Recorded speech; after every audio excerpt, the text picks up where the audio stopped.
Assalamualaikum warahmatullahi wabarakatuh. Salam sejahtera dan sehat selalu adik-adik sekalian. Dalam kesempatan ini kita akan melanjutkan pembahasan soal mata pelajaran PPKN untuk penilaian akhir semester atau ulangan semester 1 kelas 9, dan tak lupa pula untuk selalu mensupport channel ini agar supaya adik-adik dapat mengupdate selalu informasi-informasi tentang pembahasan materi dan juga pembahasan soal terkait dengan mata pelajaran PPKN. Baik, lanjut soal nomor 11. Perhatikan lembaga-lembaga negara berikut ini. 1. Majelis Perwakilan Rakyat. 2. Dewan Perwakilan Daerah. 3. Dewan Perwakilan Rakyat. 4. Presiden. 5. Mahkamah Konstitusi. 6. Badan Pemeriksa Keuangan. 7. Mahkamah Agung. Dan 8. Komisi Yudisial. Dari tabel di atas, lembaga negara yang baru sebagai perwujudan nilai-nilai Pancasila di bidang politik ditunjuk dengan nomor. Baik, lembaga negara yang baru merupakan perwujudan nilai-nilai Pancasila di bidang politik itu ditunjuk oleh nomor 2, yakni Dewan Perwakilan Daerah, kemudian nomor 5 Mahkamah Konstitusi, dan nomor 8 yaitu Komisi Yudisial. Jadi kita lihat pada jawaban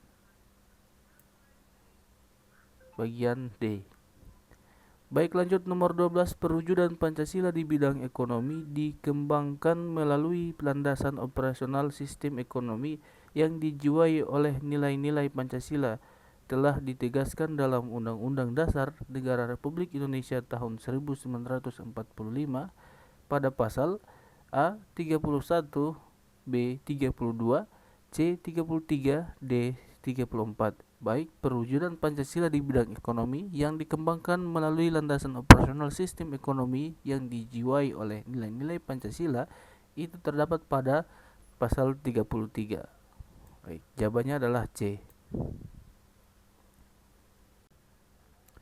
Nomor 13. Sikap yang harus dihindari sebagai upaya mewujudkan nilai-nilai Pancasila dalam kehidupan sosial budaya adalah A. Sikap feodal, sikap eksekutif, dan paham kedaerahan yang sempit.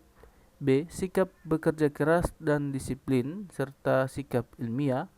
C. Sikap kekeluargaan dan gotong royong. D. Sikap selalu melaksanakan musyawarah dan mufakat. Tentunya sikap yang perlu dihindari dalam mencerminkan nilai-nilai Pancasila adalah sikap feodal, eksekutif, dan paham kedaerahan yang sempit. Jawabannya A. Nomor 14. Perwujudan nilai-nilai Pancasila di bidang pertahanan dan keamanan secara tegas dinyatakan dalam Undang-Undang Dasar Negara Republik Indonesia tahun 1945 pasal A 27 ayat 1, B 27 ayat 3, C 28 ayat 1, D 28 ayat 3. Tentunya pasal 27 ayat 3 merupakan perwujudan nilai-nilai Pancasila di bidang pertahanan dan keamanan. Secara tegas dinyatakan dalam pasal tersebut bahwa setiap prinsip keamanan negara itu tertulis jelas di dalam pasal 27 ayat 3. Lanjut nomor 15. Aspirasi bangsa Indonesia untuk melepaskan diri dari penjajahan merupakan makna alinea pertama pembukaan Undang-Undang Dasar Negara Republik Indonesia tahun 1945 mengandung dalil A. Objektif, B. Subjektif, C. Federatif, D. Distributif. Aspirasi bangsa Indonesia untuk melepaskan diri dari penjajahan merupakan makna alinea pertama yang tentunya mengandung dalil subjektif. Jawabannya B. Nomor 16. Perhatikan makna alinea pembukaan Undang-Undang Dasar berikut ini. 1. Perjuangan bangsa Indonesia telah mencapai tingkat yang menentukan. 2. Kemerdekaan yang dicapai oleh bangsa Indonesia adalah rahmat Tuhan yang Maha Esa. 3. Momentum yang telah dicapai harus dimanfaatkan untuk menyatakan kemerdekaan. 4. Pernyataan kemerdekaan sebagai hak bagi semua bangsa Indonesia. 5. Kemerdekaan harus diisi dengan mewujudkan negara Indonesia yang merdeka, bersatu, berdaulat, adil, dan makmur. Dari pernyataan di atas, yang termasuk makna alinea kedua pembukaan Undang-Undang Dasar Negara Republik Indonesia ditunjuk dengan nomor, tentunya makna alinea kedua pada Undang-Undang Dasar 1945 itu ditunjuk oleh nomor 1, yaitu perjuangan bangsa Indonesia telah mencapai tingkat yang menentukan. Kemudian yaitu nomor 3, ya, momentum yang telah dicapai harus dimanfaatkan untuk menyatakan kemerdekaan. Dan pastinya nomor 5, di mana kemerdekaan harus diisi dengan mewujudkan negara Indonesia yang merdeka, bersatu, berdaulat, adil, dan makmur. Jawabannya adalah C. Nomor 17, kemerdekaan yang dicapai bukan semata-mata hasil jerih payah perjuangan bangsa Indonesia, melainkan juga atas kuasa Tuhan Yang Maha Esa, merupakan makna pembukaan Undang-Undang Dasar Negara Republik Indonesia tahun 1945 alinea A pertama, B kedua, C ketiga, D keempat. Baik, melainkan tugas atau kuasa Tuhan Yang Maha Esa ini merupakan kandungan nilai spiritual yang terdapat pada alinea ketiga. Jawabannya adalah C. Lanjut nomor 18. Perhatikan makna alinea pembukaan Undang-Undang Dasar berikut ini. 1. Aspirasi bangsa Indonesia untuk melepaskan diri dari penjajah. 2. Tujuan negara akan diwujudkan oleh pemerintah negara. 3. Ketentuan diadakannya Undang-Undang Dasar. 4. Perjuangan bangsa Indonesia yang mencapai tingkat yang menentukan. 5. Dasar negara yaitu Pancasila. 6.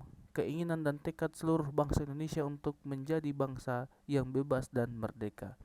Dari pernyataan di atas, yang termasuk makna alinea keempat pembukaan Undang-Undang Dasar Negara Republik Indonesia ditunjuk dengan nomor. Baik, makna alinea keempat itu membahas tentang tujuan negara yang akan diwujudkan oleh pemerintah negara. Kemudian yang berikut, ketentuan diadakannya Undang-Undang Dasar. Dan yang terakhir adalah dasar negara yaitu Pancasila, di mana dalam alinea keempat itu mengandung dasar negara yang terdapat 5 sila di dalamnya. Jadi jawabannya adalah A.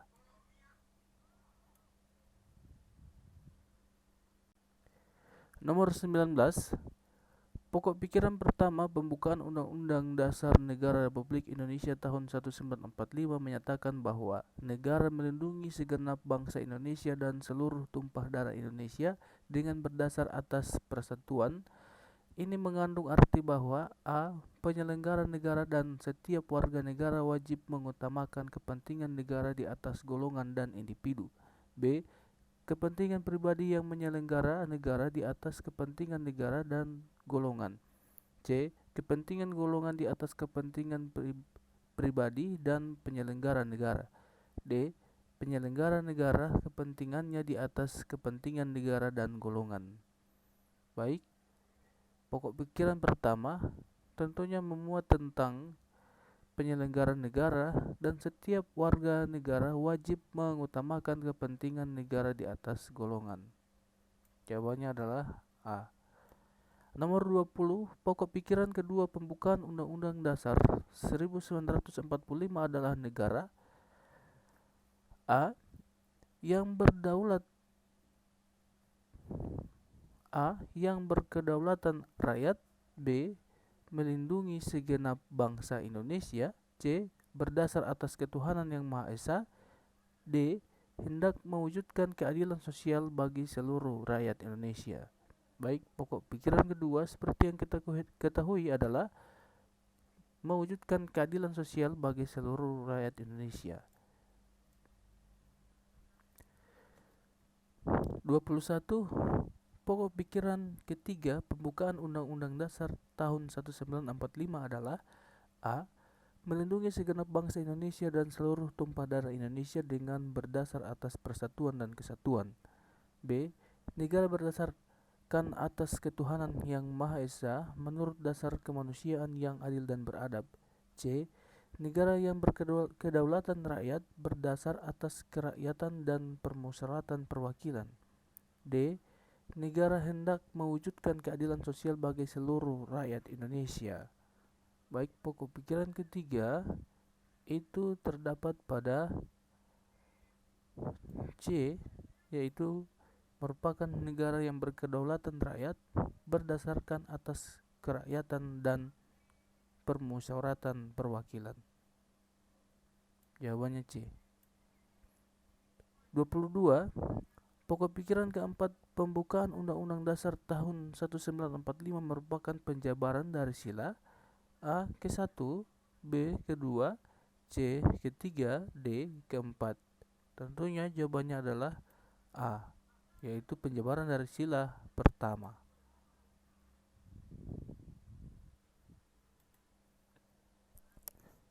Nomor 23, Pasal 29 ayat 1 dan 2 Undang-Undang 1945 merupakan penjabaran dari pokok pikiran A. Persatuan, B. Ketuhanan, C. Kedaulatan rakyat, D.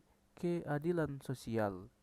Baik, Pasal 29 ayat 1 dan 2 itu menjelaskan tentang ketuhanan, di mana dalam pasal tersebut merupakan penjabaran dari pokok pikiran terkait dengan asas spiritual. Jawabannya B. Nomor 24. Sikap positif yang ditampilkan dari pokok pikiran pembukaan Undang-Undang Dasar 1945 persatuan di lingkungan keluarga adalah A. Hidup rukun dengan saudara, B. Ikut serta dalam belajar kelompok, C. Menggunakan bahasa Indonesia yang baik dan benar, D.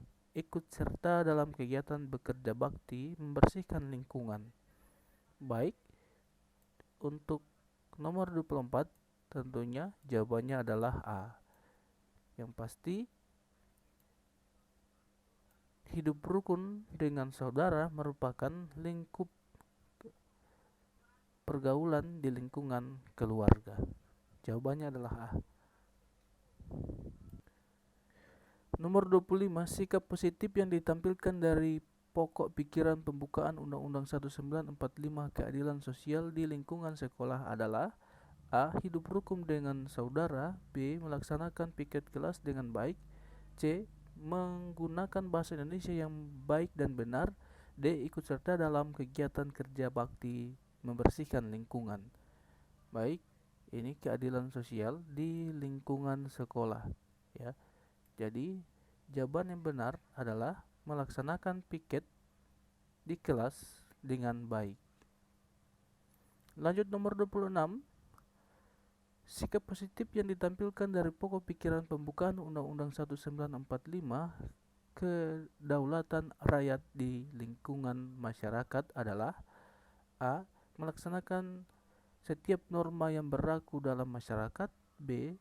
Ikut serta dalam mensukseskan pemilihan KU di desanya, C. Ikut serta dalam kegiatan kerja bakti, D. Melaksanakan tugas ronda. Baik, kita perhatikan untuk soal nomor 26 ini terkait dengan kedaulatan rakyat. Jadi jawaban yang benar terkait dengan kedaulatan rakyat adalah B. Ikut serta dalam mensukseskan pemilihan KU di desanya. Lanjut nomor 27, perhatikan pokok pikiran pembukaan Undang-Undang Dasar berikut ini. 1. Sikap individualisme, 2. Bangga sebagai bangsa Indonesia, 3. Mengutamakan kepentingan bangsa dan negara, 4. Menggunakan bahasa Indonesia dengan baik dan benar. Dari pernyataan di atas merupakan sikap positif yang ditampilkan terhadap pokok-pokok pikiran pembukaan Undang-Undang Dasar tahun 1945 di lingkungan bangsa dan negara, yaitu nomor A.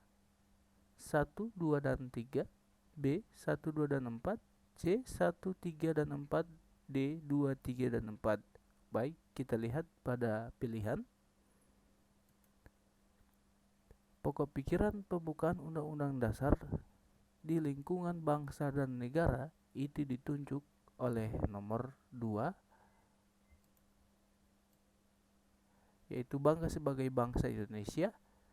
Kemudian nomor 3, mengutamakan kepentingan bangsa dan negara. Dan nomor 4, menggunakan bahasa yang baik dan benar. Sebagai bangsa Indonesia, kita menggunakan bahasa Indonesia yang baik dan benar. Jadi jawabannya adalah D. Lanjut nomor 28, makna dari satu negara memiliki kedaulatan antara lain. A, menjadi negara merdeka sejajar dengan negara lainnya, menjadi negara yang maju dan sejahtera. C, memiliki kekayaan yang melimpah. D, memiliki kewenangan untuk mempengaruhi negara lain. Baik, makna dari suatu negara yang memiliki kedaulatan antara lain yaitu tentunya menjadi negara merdeka dan sejajar dengan negara lain. Jawabannya adalah A.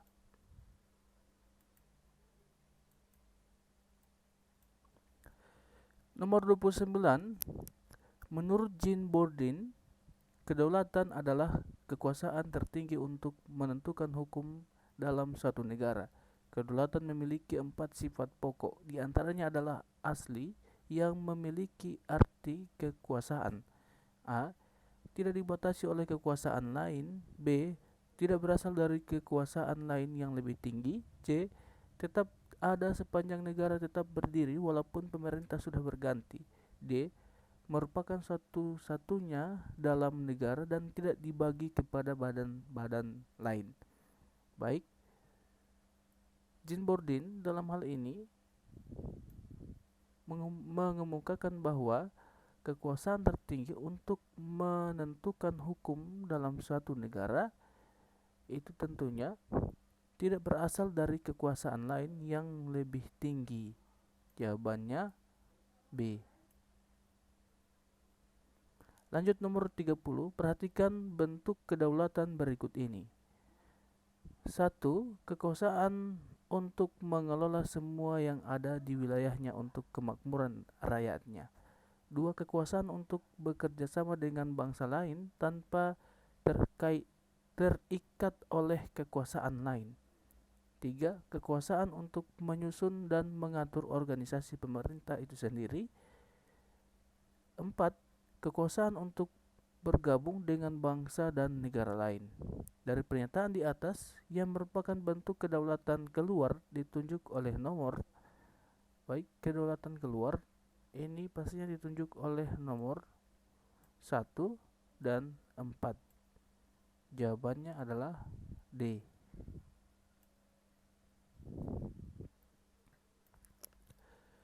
Nomor 31, berikut ini sebagian dari tokoh teori kedaulatan. 1. Agustinus. 2. Jean Bourdain. 3. Kreb. 4. J.J. Rousseau. 5. Thomas Aquinas. Tokoh-tokoh yang merupakan tokoh teori kedaulatan Tuhan adalah A.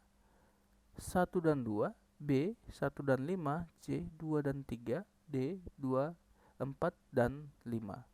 Baik, seperti yang kita ketahui bahwa Agustinus dan juga Thomas Aquinas merupakan tokoh teoritis yang mengemukakan kedaulatan terkait dengan ketuhanan.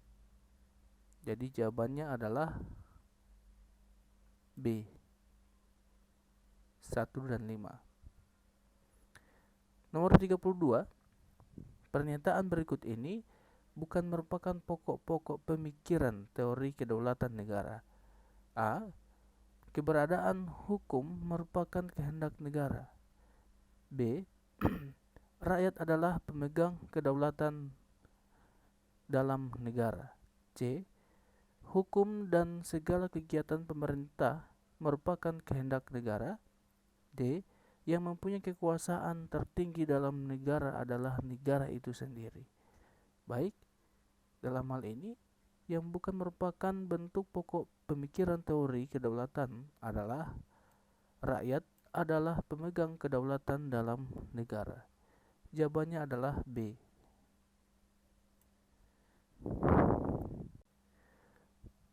Nomor 33. Perhatikan prinsip-prinsip kedaulatan berikut ini. 1. Negara Indonesia adalah negara hukum. 2. Menteri-menteri diangkat dan diberhentikan oleh Presiden. 3. Presiden dapat membekukan dan atau membubarkan DPR. 4. Kedaulatan berada di tangan rakyat dan dilaksanakan oleh MPR. 5. Negara Indonesia adalah negara kesatuan yang berbentuk republik. 6. MPR hanya dapat memberhentikan presiden dan atau wakil presiden dalam masa jabatannya menurut undang-undang. Berdasarkan pernyataan di atas, maka prinsip-prinsip kedaulatan negara Republik Indonesia ditunjuk oleh nomor. Baik, seperti yang sudah kita bacakan tadi, nomor 4 ini bukanlah termasuk prinsip-prinsip dari kedaulatan negara. Berarti nomor 1, 2, 3, 5, dan 6 merupakan jawaban dari nomor 33. Baik, kita lihat dalam soal mana bagian yang tidak mempunyai nomor 4. Baik, nomor ini bagian C ya. Jawabannya C. Baik, adik-adik sekalian, nomor 34 dan nomor 35 merupakan tugas yang harus adik-adik buat, dan ketika sudah menemukan jawabannya, silakan tuliskan jawabannya di kolom komentar. Baik, demikianlah pembahasan soal pada penilaian akhir semester atau ulangan semester 1 ini. Semoga dapat menambah wawasan dan referensi adik-adik dalam menghadapi ujian semester 1 untuk mata pelajaran PPKN. Sekian, wassalamualaikum warahmatullahi wabarakatuh.